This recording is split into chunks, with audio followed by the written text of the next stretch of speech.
Hello बच्चों, good morning. चलो आ जाओ, आज के क्लास में फिर से આપણે ચેપ્ટર 1 રાસાયણિક બંધન અને આણ્વીય રચના વાળો ટોપિક આગળ વધારવાનો છે આજે। કાલે આપણે ભણ્યા હતા લુઈસનો અભિગમ અને આજે આપણે ભણવાનો છે કોસેલનો અપ્રોચ। આજે શું ભણવાનું છે? કોસેલનો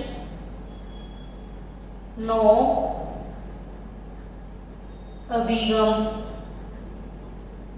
ને કોસેલનો અભિગમ એનો બીજો અર્થ તમારે કાઢવો હોય તો યાદ રાખજો, કોસેલ અભિગમ સેના પર છે તો આયનિક બંધ ઉપર।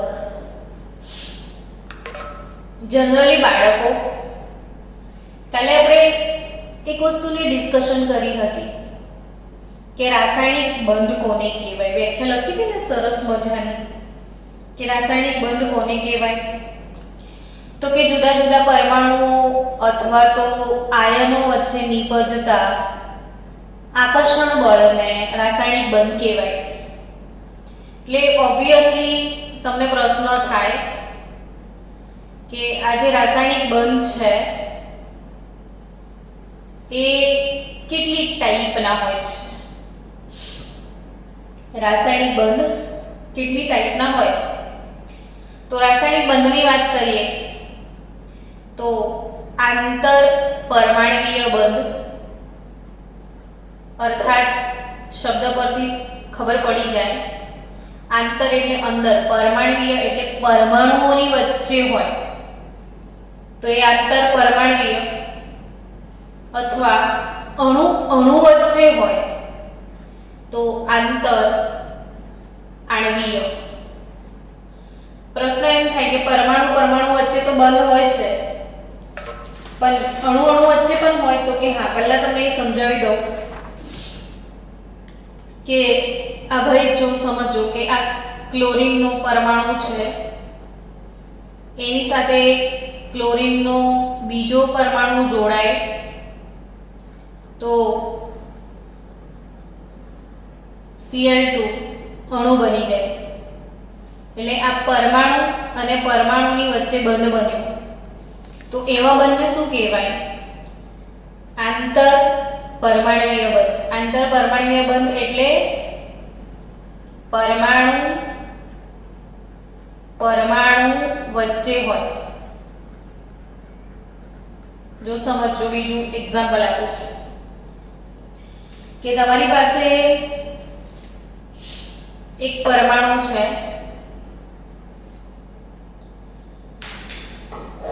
શેનો પરમાણુ છે? તો ઓક્સિજનનો પરમાણુ છે। આ શેનો પરમાણુ છે? ઓક્સિજનનો। ઓક્સિજનના પરમાણુ સાથે હાઇડ્રોજનનો પરમાણુ જોડાયો છે। તમે ઓળખી ગયા કે ઓક્સિજન હાઇડ્રોજન હાઇડ્રોજન એટલે આવો જે અણુ બન્યો એ અણુ દરરોજ તમે પીવો છો, હે ને? અર્થાત કે આ શેનો અણુ છે? તો પાણીનો અણુ છે। શેનો અણુ છે? પાણીનો અણુ છે। પણ આ પરમાણુ વચ્ચે ઓક્સિજન ને હાઇડ્રોજન પરમાણુ વચ્ચે બંધ બન્યો છે, સહસંયોજક બંધ, અહીંયા બી બંધ બન્યો છે તો આ આંતર પરમાણ્વીય બંધ કહેવાય। પણ તમને સમજાઈ દઉં કે આ જે આખો પાણીનો અણુ છે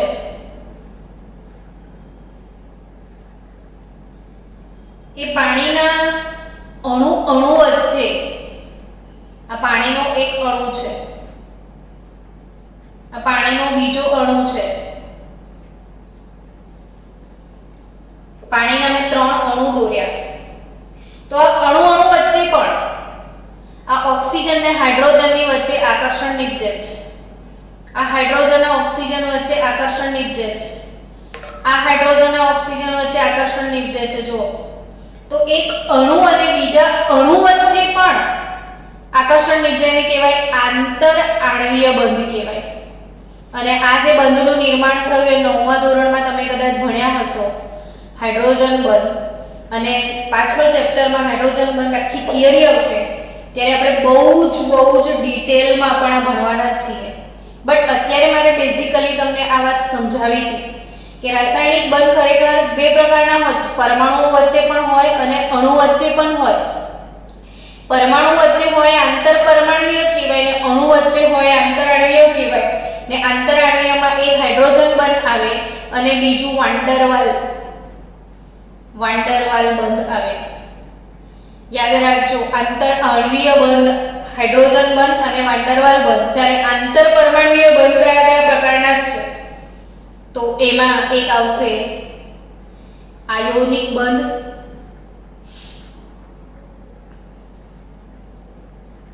બીજો આવે સહસંયોજક બંધ અને ધાતુઓની અંદર આવે ધાત્વિક બંધ. ને આ સહસંયોજક બંધ જે છે પાછા એમાં 3 પ્રકાર આવશે તમને ભણવામાં કે ધ્રુવીય સહસંયોજક, અધ્રુવીય સહસંયોજક અને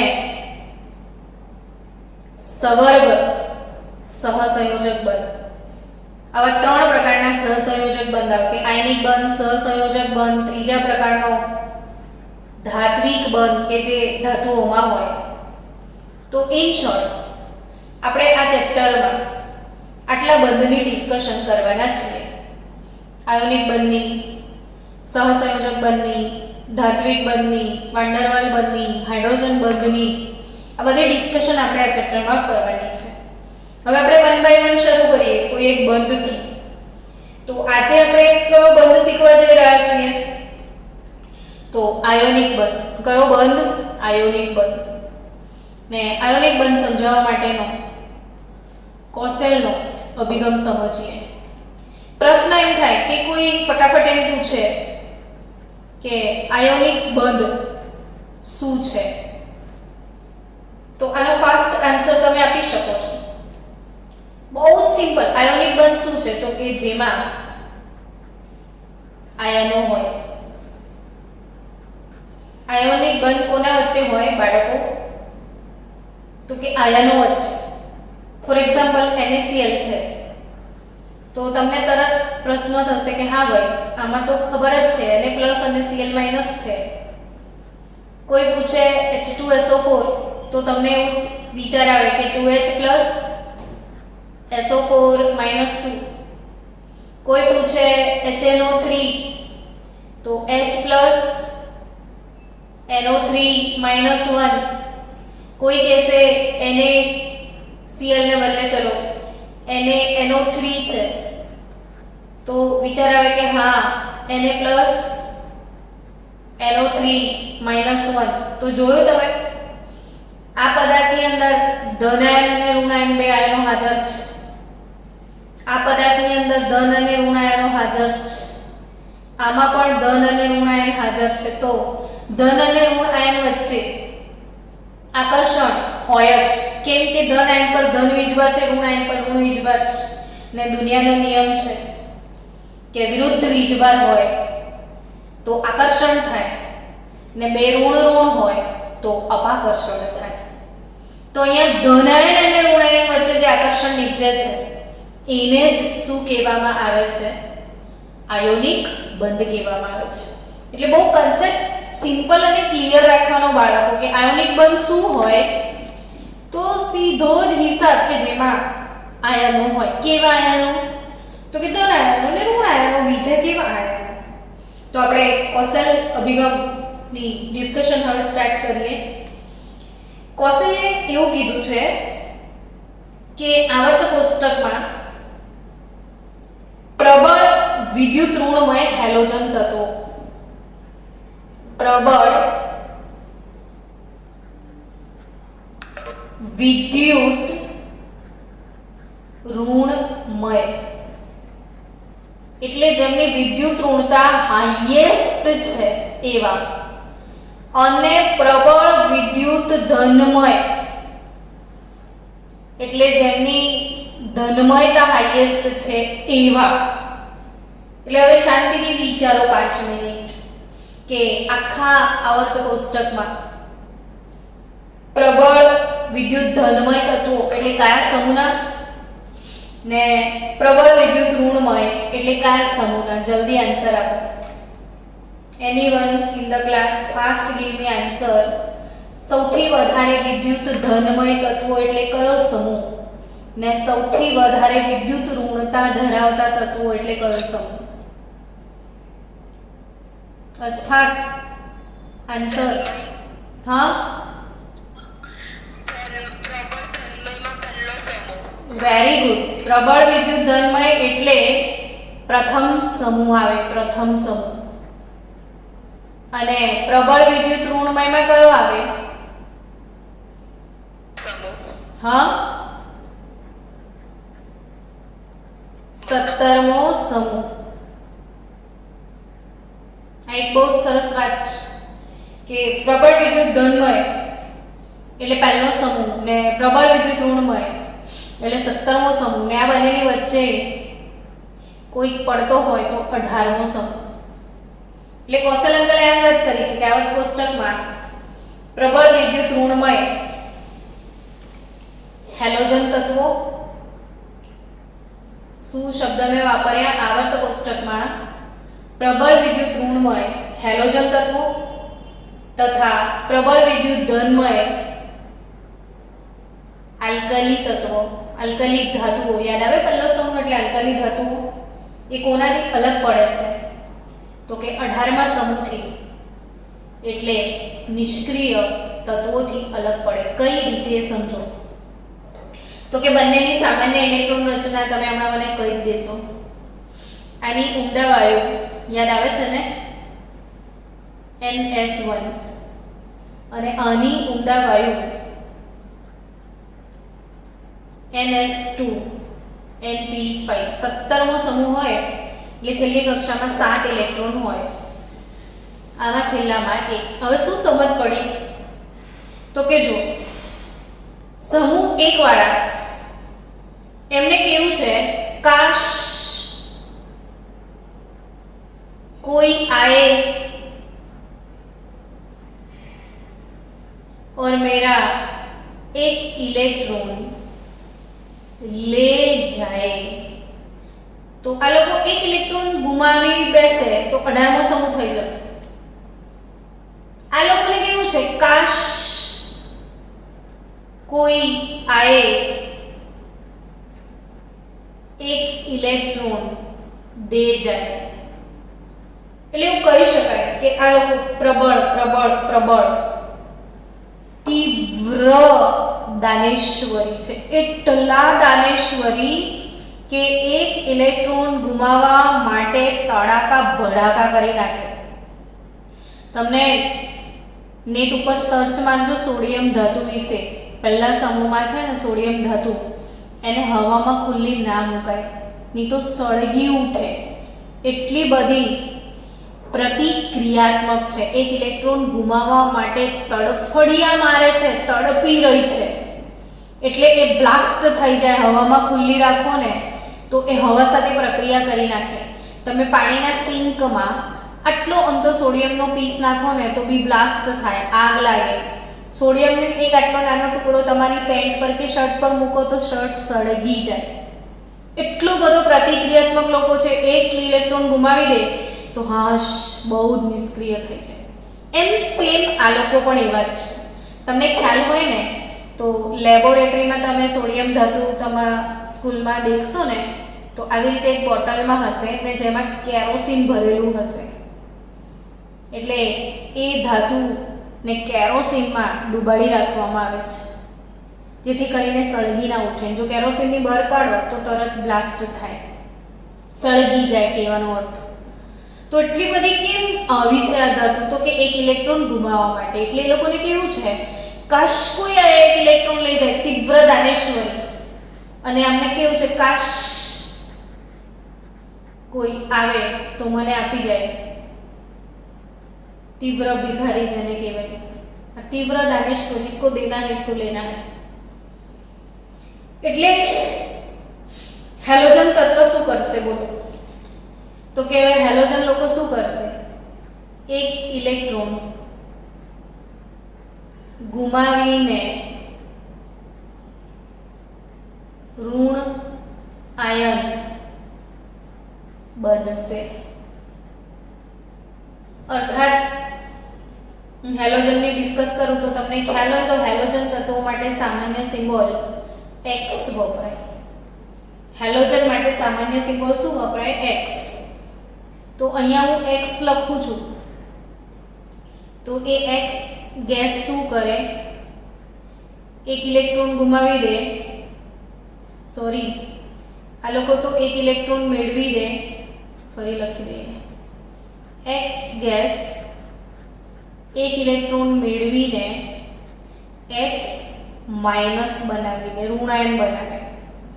અહીંયા X તરીકે શું હોય તો કે ફ્લોરીન, ક્લોરીન, બ્રોમીન, આયોડીન, આ બધાને જનરલ X, જેમ કે હું Cl લખું તો Cl plus electron gives Cl minus, Br plus electron gives Br minus, overall X minus એવું લખાય। તો અહીંયા આ ઋણાયન બની જાય, એક ઇલેક્ટ્રોન મેળવીને આ લોકો ઋણાયન બને। તો આ લોકો શું કરે તો કે આ લોકો એક ઇલેક્ટ્રોન ગુમાવીને ધન આયન બનાવે। શું બનાવે? ધનાયન બનાવે। અને આ લોકો માટે જનરલ સિમ્બોલ આ આલ્કલી ધાતુ કહેવાય। ધાતુને ઇંગ્લિશમાં મેટલ કહેવાય અને મેટલ પરથી આપણે એનો સિમ્બોલ જનરલી M પસંદ કરીએ। તો અહીંયા M તરીકે લી, ના, કી, રબ, સે, ફરિયાદ તો રેડિયોએક્ટિવ છે। તો આ લોકો એક ઇલેક્ટ્રોન ગુમાવી દેશે અને ધનાયન બનાવી દેશે। એક ઇલેક્ટ્રોન ગુમાવીને શું બનાવી દે? ધનાયન। આ એક મેળવીને શું બનાવે? ઋણાયન। અને હવે કમાલની વાત કે આને ઇલેક્ટ્રોન ગુમાવવાની બહુ જ ઉતાવળ છે ને તમને યાદ હોય તો એક મોલ વાયુ તટસ્થ પરમાણુ એક મોલ ઇલેક્ટ્રોન ગુમાવીને એક મોલ ધનાયન બનાવે ત્યારે આપવી પડતી ઉર્જાને આયનીકરણ એન્થાલ્પી કહેવાય। અને સમૂહ 1 આયનીકરણ એન્થાલ્પીનો સિમ્બોલ યાદ આવે છે ડેલ્ટા IH, અને આ સમૂહ 1 ની ખૂબ જ નીચી આયનીકરણ એન્થાલ્પી છે। એટલે આલ્કલી તત્વો ખૂબ જ નીચી આયનીકરણ એન્થાલ્પી ધરાવે છે। જ્યારે આ લોકો ઇલેક્ટ્રોન મેળવે છે ને ઇલેક્ટ્રોન મેળવીને ઋણાયન બનાવે ત્યારે મુક્ત થતી ઉર્જા અથવા ઉર્જાનો જે ફેરફાર છે એને ઇલેક્ટ્રોન પ્રાપ્તિ એન્થાલ્પી કહેવાય। ને આ લોકોની ઇલેક્ટ્રોન પ્રાપ્તિ એન્થાલ્પી ખૂબ જ ઊંચી છે। આ લોકોને ઇલેક્ટ્રોન પ્રાપ્ત કરવાની તમન્ના ડેલ્ટા EGH આ લોકોની બહુ જ ઊંચી, આ લોકોની ડેલ્ટા I બહુ જ નીચી। ઝડપથી આ લોકો ધનાયન બનાવશે, ઝડપથી આ લોકો ઋણાયન બનાવશે અને આ ધનાયન અને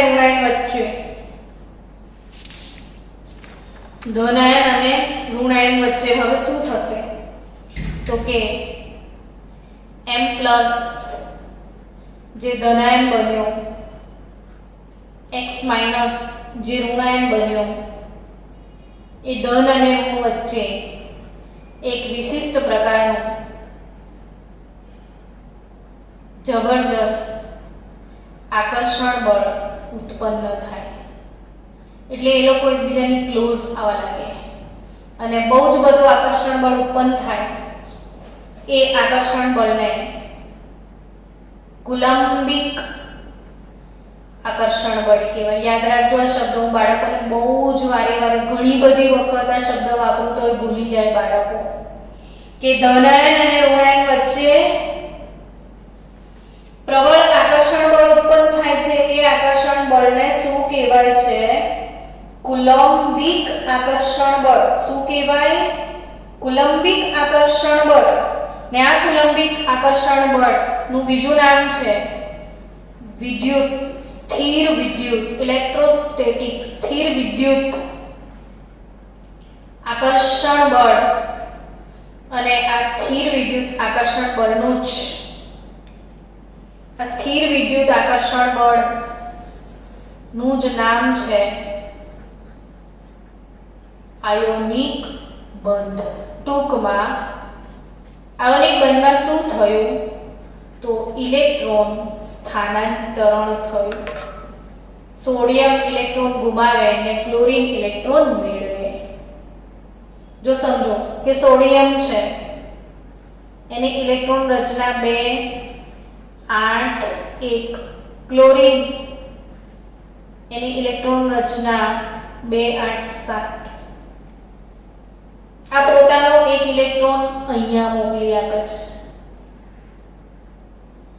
એટલે આને થઈ જશે 2 8 નિષ્ક્રિય વાયુ જેવી, ને આને થઈ જશે 2 8 8. આ બી નિષ્ક્રિય વાયુ આર્ગન બની જશે, ને આ નિષ્ક્રિય વાયુ નિયોન બની જશે. ને આને એક ગુમાવ્યો એટલે આ ધનાયન બનશે, આને એક મેળવ્યો એટલે ઋણાયન બની જશે. ને પછી શું થશે ધનાયન ને ઋણાયન બન્યા પછી? તો કે એમની વચ્ચે બહુ જ બધું આકર્ષણ બળ હોવાના લીધે ધનાયન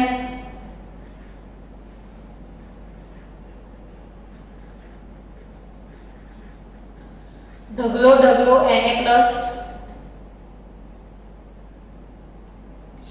ને એની જોડે નજીક આવી જશે Cl-. ગ્રીન કલરના ક્લોરાઇડ છે ને ઓરેન્જ કલરનો સોડિયમ છે. સમજો હવે ધન ઋણ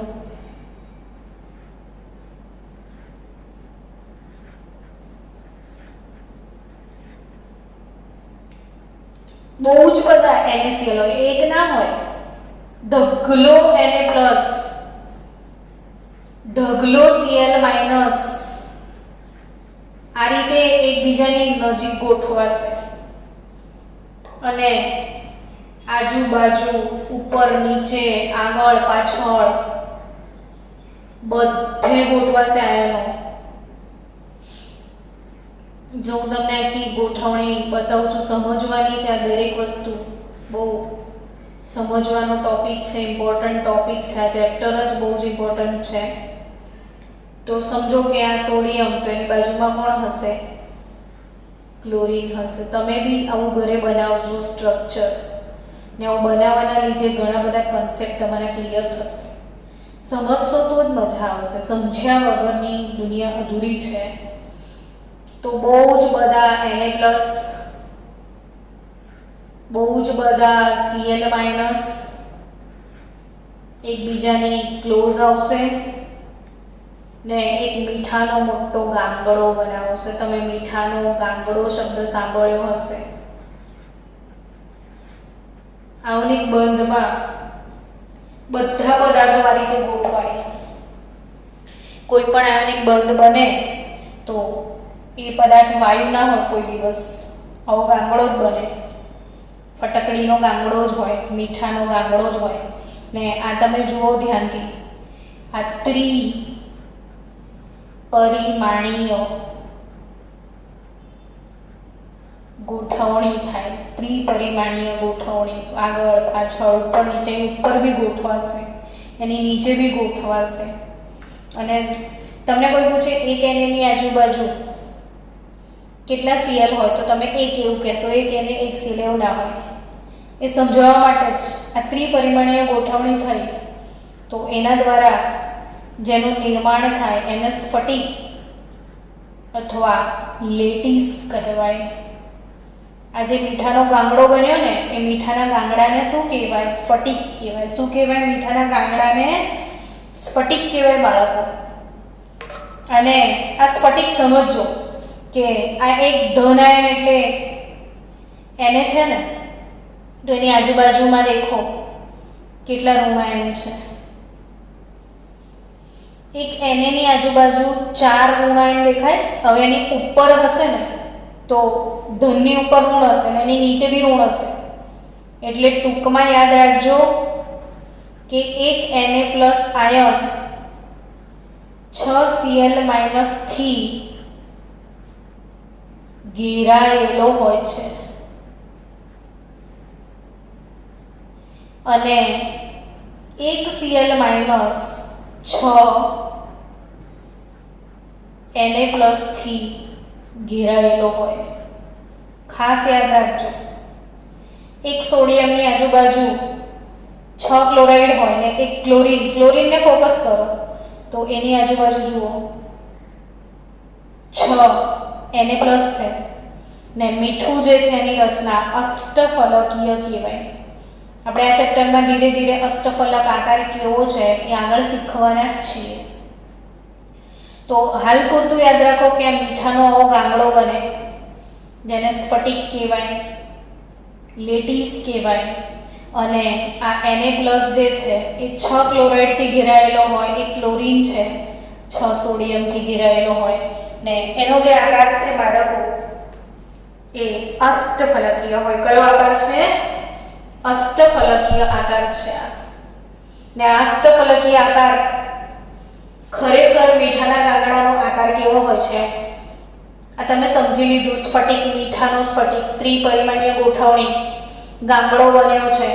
એક Na ની આજુબાજુ 6 ક્લોરાઇડ છે, એક ક્લોરીનની આજુબાજુ 6 સોડિયમ છે. આકાર અષ્ટફલકીય છે અને એનો ભૌમિતિક આકાર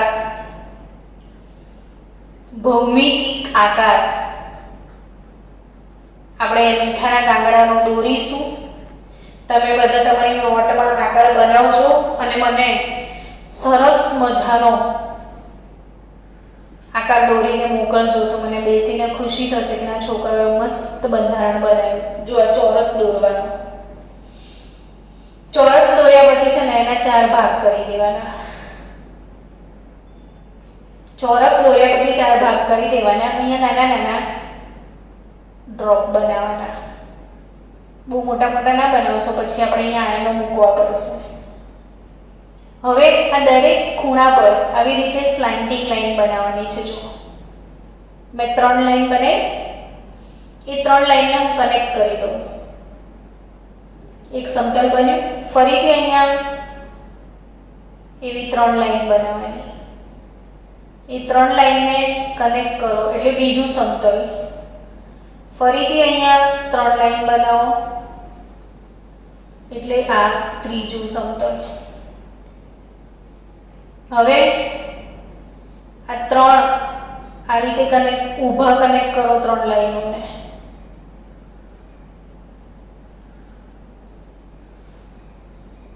તો બની ગયો મીઠાના સ્ફટિકનો આકાર. આ કોનો આકાર છે? NaCl ના સ્ફટિકનો આકાર છે. શેનો આકાર છે? NaCl ના સ્ફટિકનો આકાર છે. તો જો અહીંયા ખૂણા પર ક્લોરીન હોય, પછી અહીંયા સોડિયમ, ક્લોરીન, પછી સોડિયમ, પછી ક્લોરીન, પછી સોડિયમ, ક્લોરીન, સોડિયમ ને વચ્ચે ક્લોરીન. પછી આ ક્લોરીન છે તો અહીંયા સોડિયમ હોય, તો અહીં ક્લોરીન હોય તો અહીંયા sodium, chlorine, chlorine, chlorine, chlorine ને વચ્ચે સોડિયમ. એવી રીતે અહીંયા ક્લોરીન હોય, અહીં પણ ક્લોરીન હોય, અહીં પણ ક્લોરીન હશે, અહીં પણ ક્લોરીન હશે ને સિવાયની જગ્યાઓ પર સોડિયમ હશે. કેટલી મસ્ત મીઠાનો આકાર છે. તમે મને હોમવર્કમાં લખીને મોકલજો કે આ ગોઠવણીમાં કુલ Na+ કેટલા છે અને કુલ Cl- કેટલા છે. અને શું કહેવાય તો કે મીઠું જે છે એ NaCl ના સ્ફટિકનો એકમ કોષ કહેવાય. NaCl ના સ્ફટિકનો નાનામાં નાનો ભાગ છે આ. સોડિયમ ક્લોરાઇડનો એકમ કોષ તમારે નોટબુકમાં દોરવાનો ને કેટલા સોડિયમ છે ને કેટલા ક્લોરીન છે એ મને લખીને મોકલજો બધા લોકો. એટલે આમાં કુલ એક એકમ કોષમાં કુલ આયનોની સંખ્યા કેટલી છે એ આપણને ખ્યાલ આવે. તો આવો સરસ મજાનો સ્ફટિક તૈયાર થાય અને એટલે જ બાળકો એવું કહેવાય કે જેટલા પણ આયનિક સંયોજનો છે ને મોટા ભાગના બધા જ આમ તો મોટા ભાગના આયોનિક પદાર્થો આ રીતે ગાંગડા સ્વરૂપે જ હોય, એટલે કે પદાર્થો સ્ફટિકમય હોય. ગાંગડો એવું ના કહેવાય, હવે કેમિસ્ટ્રીની ભાષામાં સ્ફટિકમય હોય. શું કહેવાનું કે આયોનિક પદાર્થો ને આવા સ્ફટિક હોય છે ને જેનામાં આવા સ્ફટિક હોય એને કેવો પદાર્થ કહેવાય? સ્ફટિકમય કહેવાય. અને આ સ્ફટિકમય પદાર્થ જનરલી પાણીમાં ઓગળે છે, એટલે મોટા ભાગના આયોનિક પદાર્થો પાણીમાં દ્રાવ્ય હોય છે. ને ત્રીજી લાક્ષણિકતા ગાંગડાઓને તોડતા ને ઓગાળતા બહુ જ વાર થાય છે. એટલે જો એ આયોનિક પદાર્થ હોય તો આયોનિક પદાર્થોના ગલન બિંદુ અને ઉત્કલન બિંદુ ઊંચા હોય. આયોનિક પદાર્થોના ગલન બિંદુ અને ઉત્કલન બિંદુ ઊંચા હોય છે. આ આયોનિક પદાર્થની મેં તમને લાક્ષણિકતાઓ ભણાવી દીધી છે જોડે જોડે. તો આયોનિક પદાર્થો કેવા હોય? પાણીમાં દ્રાવ્ય હોય, બધા જ સ્ફટિકમય હોય છે. ગલન બિંદુ ઉત્કલન બિંદુ જનરલી એમના ઊંચા હોય છે. અચ્છા, એમને ચોક્કસ ભૌમિતિક આકાર હોય છે. જો કેટલો સરસ આકાર છે. અને આવાળા આકારને ફલક કેન્દ્રિત અષ્ટફલકીય આકાર કહેવાય. શું કહેવાય? ફલક કેન્દ્રિત ક્યુબ. આ અષ્ટફલકીય આકાર છે. અષ્ટફલકીય આકાર ને આવું બધું જ નોટમાં સરસ દોરજો તો લાગે કે આપણે સારી રીતે ભણી રહ્યા છીએ. આ NaCl નો સ્ફટિકમય સ્ફટિક છે. Na+ 6 ક્લોરીનથી ઘેરાયેલો છે. Cl- 6 સોડિયમથી ઘેરાયેલો છે. ને આવો સરસ મજાનો NaCl નો સ્ફટિક એનું નિર્માણ થાય છે. હવે મારે તમને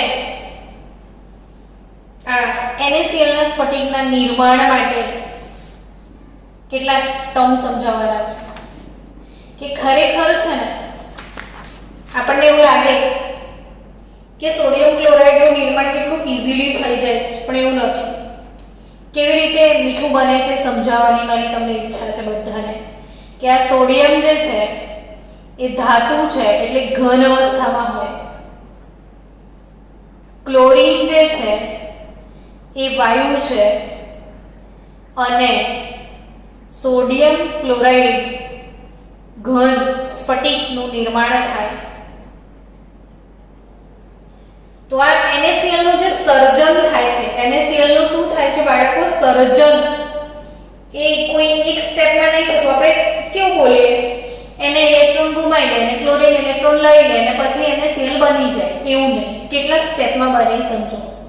કે હંમેશા સોડિયમને ઇલેક્ટ્રોન ગુમાવવો હોય તો આપણે વ્યાખ્યામાં ભણ્યા છીએ કે 1 મોલ વાયુનું તટસ્થ પરમાણુ વાયુ આ તો ઘન છે, તો ઘનમાંથી પહેલા સ્ટેપમાં એને વાયુમાં લઈ જવું પડે. એટલે સોડિયમ ઘનમાંથી શેમાં જવાનું છે? સોડિયમ વાયુમાં. એટલે સમજજો કે સોડિયમ સોલિડ થી તમે જઈ રહ્યા છો સોડિયમ ગેસમાં. સોડિયમ સોલિડ થી શેમાં જઈ રહ્યા છો? સોડિયમ ગેસમાં. અને આ ઘટનાને કહેવાય ઉર્ધ્વપાતન, જેને ઇંગ્લિશમાં કહેવાય સબ્લિમેશન. અને આના માટે તમારે એને ગરમ કરવો પડે. અર્થાત એને ગરમી આપવી પડે અને કેટલી ગરમી આપવી પડે છે તો 108 કિલો જૂલ પર મોલ જેટલી ઊર્જા આપવી પડે છે અને આ વાળી ઊર્જાને સબ્લિમેશન એન્થાલ્પી સબ્લિમેશન પરથી નાનો s ને પહેલી ઊર્જા આપવી પડે છે એટલે ધન હોય તો પહેલા સ્ટેપમાં આ સબ્લિમેશન એન્થાલ્પી પ્લસ 108 કિલો જૂલ પર મોલ જેટલી હોય છે. હવે સોડિયમ વાયુમાંથી 1 મોલ વાયુરૂપ તટસ્થ પરમાણુ 1 મોલ ઇલેક્ટ્રોન ગુમાવીને 1 મોલ ધનાયન બનાવી દેશે. તો આ બીજું સ્ટેપ શું છે તો Na ગેસ એક ઇલેક્ટ્રોન ગુમાવે છે અને Na ગેસ બનાવે છે.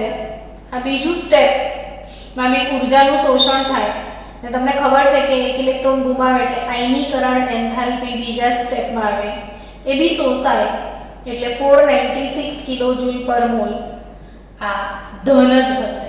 એટલે ફર્સ્ટ સ્ટેપ 108 કિલો જૂલ પર મોલ આપીએ છીએ, બીજા સ્ટેપમાં 496 કિલો જૂલ પર મોલ આપવી પડે. હવે ત્રીજું સ્ટેપ તો કે આ ક્લોરીન છે. ત્રીજા સ્ટેપમાં જે Cl2 અણુ છે એમાં Cl અને Cl વચ્ચે બંધ છે એ તોડવો પડે અને Cl ગેસ બનાવવો પડે. એક બંધને તોડવાનો છે. Cl અને Cl વચ્ચેના બંધને તોડવાનો છે અને તોડવાની ઘટનાને બાળકો વિયોજન કહેવાય. ને વિયોજનને ઇંગ્લિશમાં ડિસોસિએશન કહેવાય. ડિસોસિએશન ને એક તોડવા માટે હથોડા મારવા પડે એટલે ઊર્જા આપવી પડે ને એ 121 કિલો જૂલ પર મોલ. એટલે આપણી ત્રીજી ઊર્જા જે છે એ +121 કિલો જૂલ પર મોલ એ પણ આપવી પડે છે. એટલે આ ડિસોસિએશન D/2 બે પરમાણુ છે એટલે +121 કિલો જૂલ પર મોલ ઊર્જા આપવી પડે એટલે Cl ગેસ બને. બોલો હવે આ જે Cl ગેસ છે એ આ ઇલેક્ટ્રોન મેળવશે ને Cl- ગેસ બની જશે. તો ચોથું સ્ટેપ ક્લોરીન ગેસ હવે ઇલેક્ટ્રોન મેળવી ને ક્લોરાઇડ આયન બને તો ચોથા પ્રકારની એન્થાલ્પી -349 અહીંયા ઉત્પન્ન થશે. અહીંયા શોષાય ઉત્પન્ન થાય એટલે માઈનસ અને આને કહેવાય ઇલેક્ટ્રોન પ્રાપ્તિ એન્થાલ્પી. ચોથી જે એન્થાલ્પી છે ઇલેક્ટ્રોન પ્રાપ્તિ એન્થાલ્પી છે. -349 કેટલો ખર્ચો થઈ રહ્યો છે જો. હવે આ ધનાયન અને ઋણાયન બંને ભેગા થાય જો આ રીતે. હા મીટિંગ ફરીથી જોઈન કરી. હા